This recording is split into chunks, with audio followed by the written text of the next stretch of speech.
बच्चों, हमने पिछले पार्ट में देखा कि बहुत सारे ऐसे काम हैं जो नामुनासिब है और उन्हें मुनासिब कैसे बनाया जा सकता है। यानी जो अयोग्य है हम उसे योग्य बना सकते हैं और जो योग्य है उन्हें वैसे ही करना चाहिए। अब इस पार्ट में हम और देखेंगे कौन कौन से ऐसे काम हैं।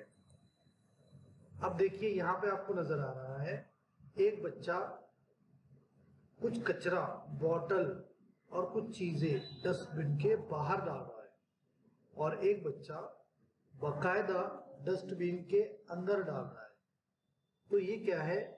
डस्टबिन के बाहर डालना ये नामुनासिब है यानी अयोग्य है और डस्टबिन में डालना ये मुनासिब है यानी योग्य है। उसी तरह अगर हम कुछ बाजार से फल सब्जियां लाते हैं तो उन्हें धोकर खाना चाहिए, यह मुनासिब है, योग्य है। जबकि वैसे ही खा लेना या किसी दरख्त से तोड़कर खाना ये अयोग्य है यानी नामुनासिब है। अब घर में हमारे अम्मी या कोई भी लेडी, कोई भी खातून अगर खाना बना रही है और वो खाना बनाते वक्त अगर मोबाइल देख रही है और पीछे खाना गैस पर जल रहा है तो ये अयोग्य है यानी नामुनासिब है।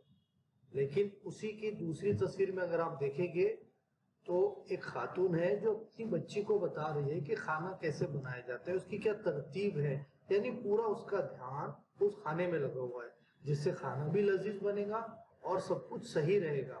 और अगर बनाते वक्त अगर हम मोबाइल में देखेंगे तो ये नुकसानदायक साबित हो सकता है, इसलिए ध्यान देना चाहिए।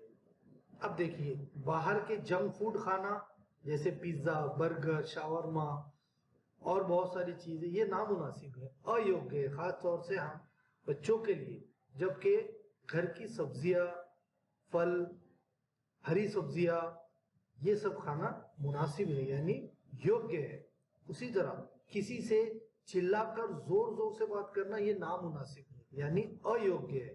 और उसी के साथ दूसरी तस्वीर में शांति से, सुकून से, आराम से, अच्छे से, स्लो लहजे में बात करना योग्य है यानी मुनासिब है, जिससे बात समझ में भी आएगी। इस तरह ये कुछ बातें हैं जो योग्य अनयोग्य है और कुछ ऐसी चीजें थी जो मुनासिब थी और नामुनासिब काम थे।